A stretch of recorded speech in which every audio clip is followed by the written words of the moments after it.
하나님 아버지 감사드립니다. 오늘 하루의 시작도 주님께 나와 예배함으로 시작하게 하시니 감사드립니다.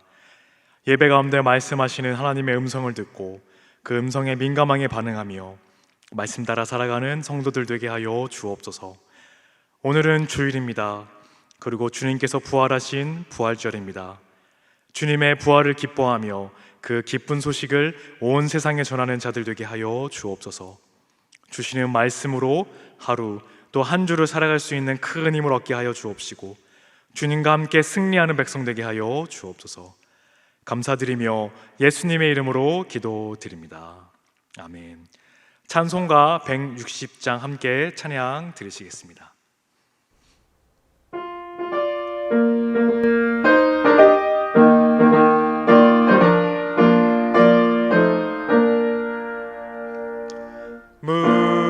무덤에 머물러 예수 내 구주 새벽 기다렸네.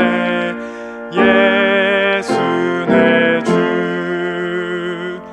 원수를 다 이기고 무덤에서 살아나셨네.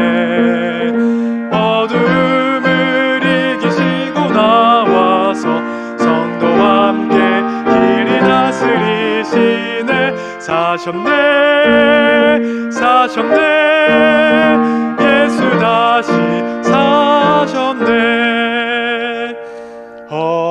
헛되이 지키네 예수 내 구주.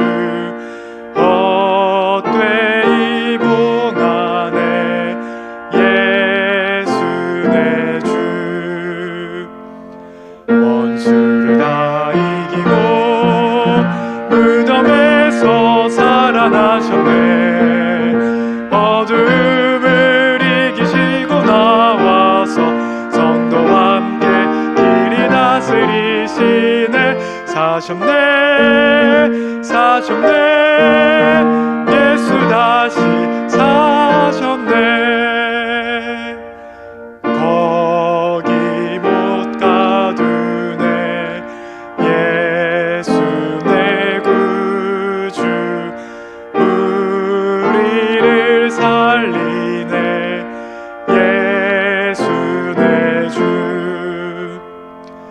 원수를 다 이기고 무덤에서 살아나셨네. 두음을 이기시고 나와서 성도와 함께 길이 다스리시네. 사셨네 예수 다시 사셨네. 아멘. 오늘 새벽에 주시는 하나님의 말씀은 요한복음 20장 11절에서 23절 말씀입니다.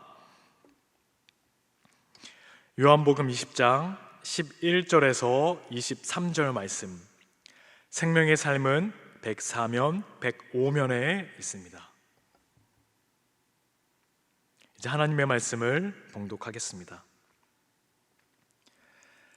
마리아는 무덤 밖에 서서 울고 있더니 울면서 구부려 무덤 안을 들여다보니 흰 옷 입은 두 천사가 예수의 시체 누였던 곳에 하나는 머리편에 하나는 발편에 앉았더라. 천사들이 이르되 여자여 어찌하여 우느냐. 이르되 사람들이 내 주님을 옮겨다가 어디 두었는지 내가 알지 못함이니이다.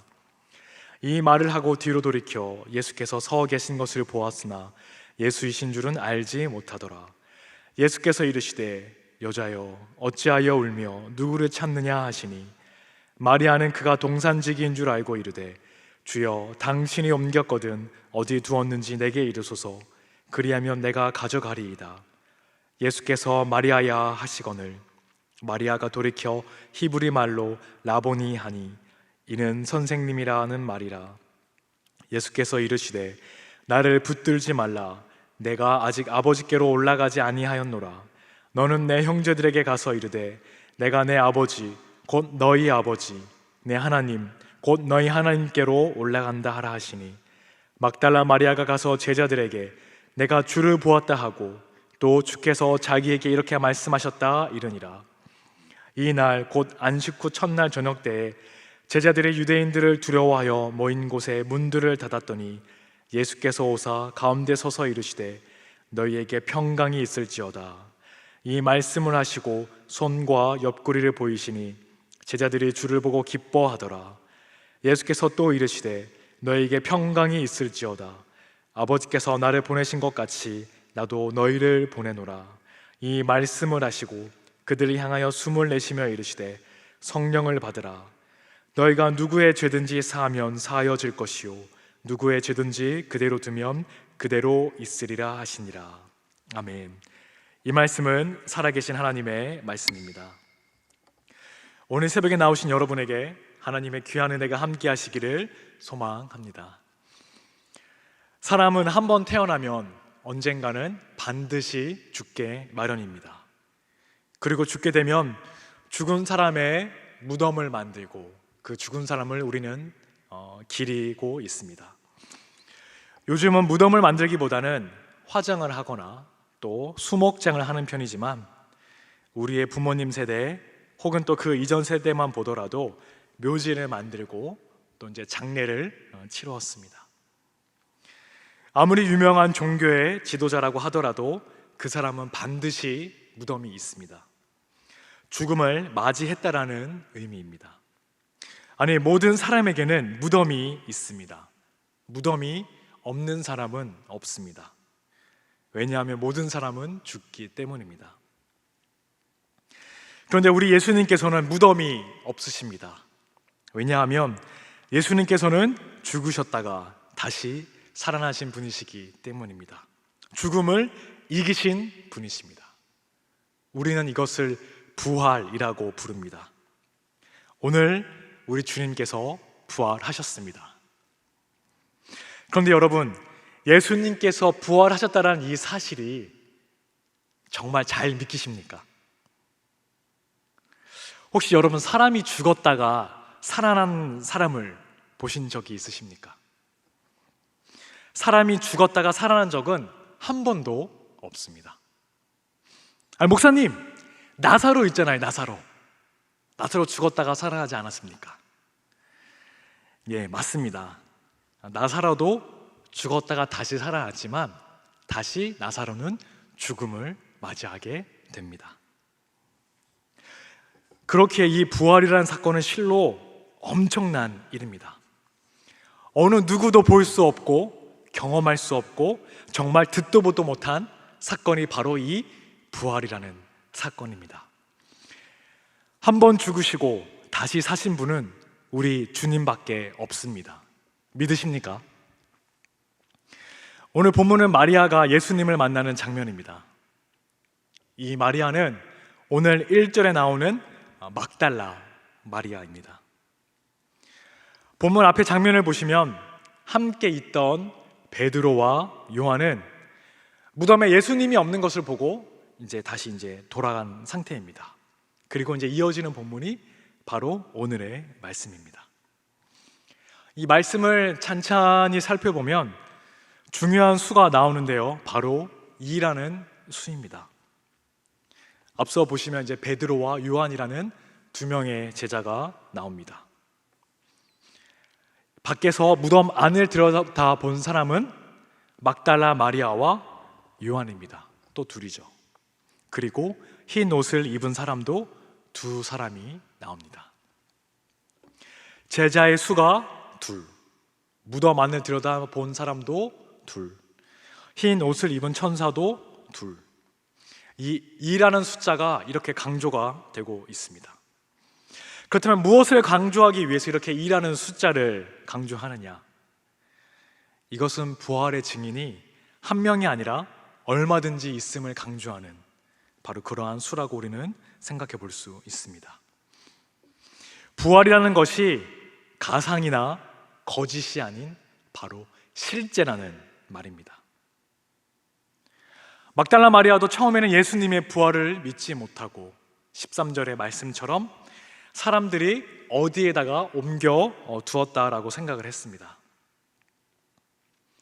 우리는 이미 성경에서 예수님의 부활을 알고 있기 때문에 의심하지 않고 당연하게 받아들이고 있지만 한번 생각을 한번 해보십시오. 내가 만약에 막달라 마리아와 같이 부활의 현장에 있었다면 과연 예수님의 부활을 확신할 수가 있었을까? 저도 그렇게 한번 생각을 해보면 저도 마리아와 같이 그렇게 부활하신 예수님을 믿지 못하고 이렇게 아마 의심을 했었을 것 같습니다. 우리는 성경에서 예수님이 부활하신 이 이야기를 미리 알고서 성경을 보기에 부활이 쉽게 다가오지만 부활은 결코 쉽게 일어나는 일이 아닙니다. 아니, 일어날 수가 없는 일입니다.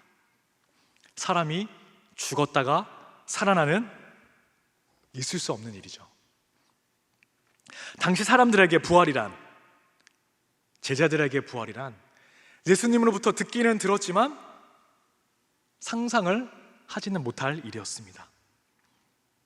만약 우리 교회에 목사님이 죽었다가 살아났다, 여러분 과연 믿으시겠습니까?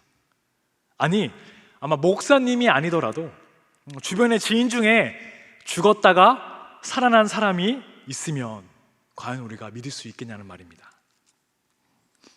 마리아도 마찬가지였습니다. 사람이 죽었다가 살아난다는 것은 결코 있을 수 없는 일이기에 이 마리아도 예수님의 부활을 믿지 못하고 예수님의 시체를 다른 사람 누가 가져갔겠거니라고 생각을 했던 것입니다. 예수님을 따르던 그 제자들도 예수님의 부활을 믿지 못했습니다. 그러나 우리 주님은 하나님이십니다. 우리 주님은 부활이십니다. 우리 주님은 생명이십니다. 죽음을 이기시고 다시 사신 분이십니다. 그 부활하신 주님께서 막달라 마리아 곁에 계셨습니다. 그러나 마리아는 옆에 계신 예수님을 알아보지 못했습니다. 단지 동산지기인 줄로만 알았습니다. 그래서 마리아는 예수님을 보고도 당신이 시체를 옮겼거든 어디에 두었는지 나에게 말 좀 해주십시오. 그러면은 내가 가져가겠습니다 라고 이야기를 합니다. 그리고 예수님께서 마리아야 라고 부르셨을 때 그때 마리아는 예수님을 알아봅니다. 그러면서 증언의 상징인 수인 이 앞에서도 살펴보았지만 이 이라는 수가 계속해서 반복이 됩니다.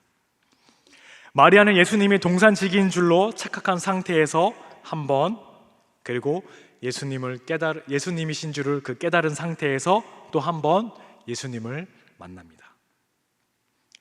또 어찌하여 우느냐는 질문으로 그 천사들로부터 한 번 듣고 또 예수님으로부터 두 번째 질문을 듣습니다. 앞서 이야기한 것처럼 이 증언과 증거를 상징하는 숫자인 숫자 2를 반복하고 있습니다. 예수님을 부인하는 자들 중에 마리아가 생각하는 것처럼 말하는 사람들이 있었습니다. 사람들이 예수님의 시선을 다른 곳으로 옮겼어, 이렇게 말하는 사람들이 있었고 막달라 마리아도 그렇게 생각을 했습니다. 이 마리아의 모습 속에서 우리의 모습을 발견할 수가 있습니다. 마리아는 예수님께서 부활하실 거라는 말을 믿지 못했습니다. 그리고 예수님의 죽으심 앞에 인간적인 마음으로 슬퍼하고 있었습니다. 그리고 옆에 예수님께서 계셨지만 옆에 있는 사람이 예수님인 줄 알아채지 못했습니다. 하지만 예수님께서 막달라 마리아의 이름을 불러주셨을 때 마리아는 그제서야 예수님을 알아볼 수 있었고 선생님이라고 고백을 합니다. 그때 마리아에게 있던 모든 의심은 사라지게 되고 이 의심은 확신이 됩니다. 우리도 자신만의 생각에 사로잡혀 예수님의 말씀이 들리지 않을 때가 있습니다. 우리에게 닥친 고난과 고통이 너무 커서 우리 자기 자신밖에 보이지 않을 때가 있습니다. 옆에 예수님이 계시지만 이 예수님을 알지 못합니다. 그럴 때 예수님께서 말씀하십니다. 어찌하여 울며 누구를 찾느냐? 마리아는 예수님을 찾지 못했다라는 큰 슬픔에 눈물을 흘렸습니다. 여러분은 무엇을 찾기 위해 눈물을 흘리고 계십니까? 마리아가 슬픔 속에서 예수님을 찾으며 울 때 예수님께서는 마리아의 이름을 불러주셨고 마리아는 주님을 알아보게 되었습니다. 예수님께서는 우리가 고통 속에서 눈물을 흘릴 때 다가오셔서 우리의 이름을 불러주시는 분이십니다. 우리의 모든 슬픔과 아픔, 그 모든 것을 주님께 내어드리고 주님의 평안과 위로함을 얻으시는 저와 여러분 되시기를 간절히 축복합니다. 마리아의 이름을 불러주신 예수님은 마리아에게 새로운 사명을 주셨습니다. 제자들에게 가서 예수님께서 승천하시게 될 것이라는 이야기를 전하라고 말입니다. 막달라 마리아는 제자들에게 가서 자신이 예수님을 본 것과 또 말씀하신 대로 제자들에게 그 이야기들을 그대로 이제 이야기를 합니다. 예수님께서 승천을 하실 것이다. 재미있는 것은 마리아가 제자들과 이야기를 하고 난 이후에 제자들의 반응은 이 성경에 나와 있지 않습니다. 제자들이 마리아의 소식을 듣고 기뻐했는지 아니면 예수님의 부활하셨다는 이 소식을 믿었는지 아니면 의심했는지 아무런 이야기가 없습니다. 대신 19절에서 제자들이 유대인을 두려워했다라고 이야기를 하고 있습니다. 이것으로 보아서 이 제자들은 예수님의 부활 소식을 믿지 않았거나 혹은 별다른 관심이 없었음을 우리는 알 수 있습니다. 대신 자신들이 유대인에게 붙잡혀갈까 봐 두려워하고 있는 모습을 우리는 알 수가 있습니다. 예수님의 소식은 들었지만 예수님에 대한 관심은 온데간데 없고 유대인들 앞에 두려워 떠는 제자들의 모습만 남았습니다. 그들의 모습이 바로 우리의 모습이 아닌가 싶습니다. 주님의 역사하심을 믿지 못하고 자신의 문제 앞에서 벌벌 떠는 이 제자들과 같은 그런 모습 말입니다. 찬송가 예수로 나의 구주 삼고 마지막 3절에 보시면 주 안의 기쁨 누림으로 마음의 풍랑이 잔잔하니 세상과 나는 간 곳 없고 구속한 주만 보이도다 라는 가사가 나옵니다. 주님께서 주신 기쁨으로 인해서 마음에 있는 근심, 걱정이라는 풍랑이 잔잔하게 되며 세상과 나 사이에 오직 주님만 보인다라는 고백입니다. 우리가 주님을 온전히 만나게 될 때 우리 안에 있는 모든 근심은 사라지게 될 줄로 믿습니다. 이 찬송의 고백이 우리 모두의 고백이 되시기를 간절히 축복합니다. 예수님께서는 제자들에게 나타나셔서 너희에게 평강이 있을지어다 라고 또 2번 말씀하십니다. 20절의 첫 번째 평강의 선포는 부활이 분명한 사실임을 드러내면서 제자들에게 기쁨을 주시기 위해서였고 21절, 22절의 2번째 평강의 선포는 제자들에게 성령의 은사를 주셔서 그들이 부활의 증인이 되는 사명을 주시기 위해서였습니다. 예수님께서는 숨을 내쉬면서 성령을 받으라고 하셨습니다. 숨을 내쉬신 것은 창조주로서 성부 하나님의 사역과 똑같이 부활의 새 생명이 그들 안에 있음을 확인시켜 주신 것입니다. 헬라어 본문을 보면 이 성령에 해당하는 단어에 정관사가 붙어 있지 않습니다. 그로 보아서 예수님이 그들에게, 제자들에게 사도직에 걸맞는 성령의 은사와 또 사역을 위한 능력을 부어주신 것으로 볼 수 있습니다.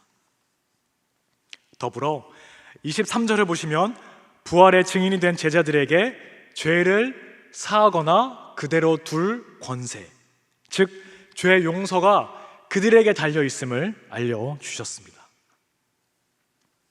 이것은 예수님의 권세를 교회를 섬기는 자들에게 위탁하시는 말씀입니다. 하나님께서 그 권세를 예수님께 확실히 위탁하셨으므로 교회도 모든 영적 필요를 위해 주님께 확실히 전적으로 의탁하는 것이 정당하며 필수적입니다.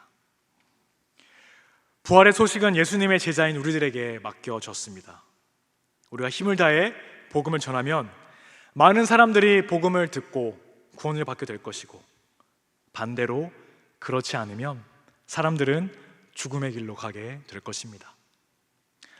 예수님의 부활은 너무나도 많은 증인이 있는 확실한 사건입니다.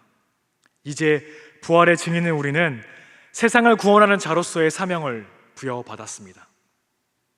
혹시 우리는 이 부활의 복음을 안다고 하면서도 세상의 슬픔이나 두려움에 붙잡혀 사명을 감당하지 못하는 상태에 있는지, 있지는 않은지 돌아보시기를 바랍니다.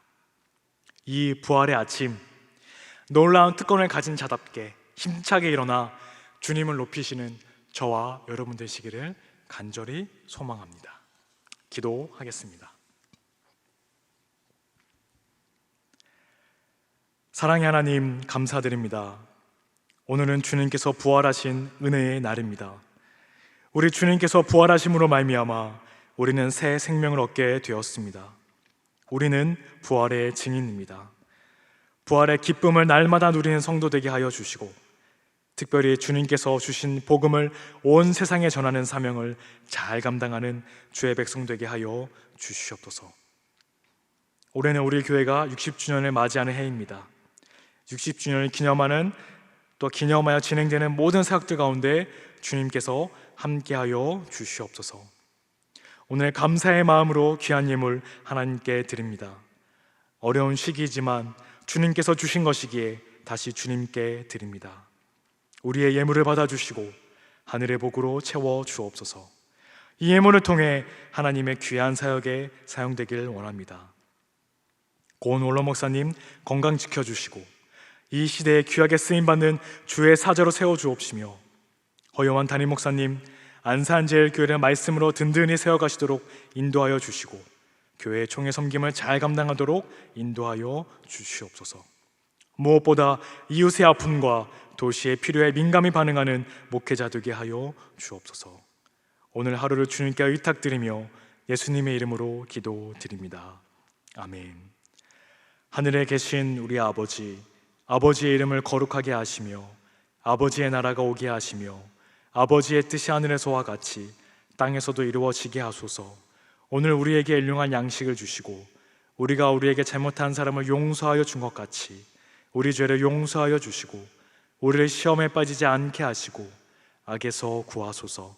나라와 권능과 영광이 영원히 아버지의 것입니다. 아멘. 이 시간 기도하실 때에 나라와 민족, 교회를 위해 특별히 코로나 종식과 오늘 말씀을 놓고 계속해서 기도의 자리로 나아갑니다.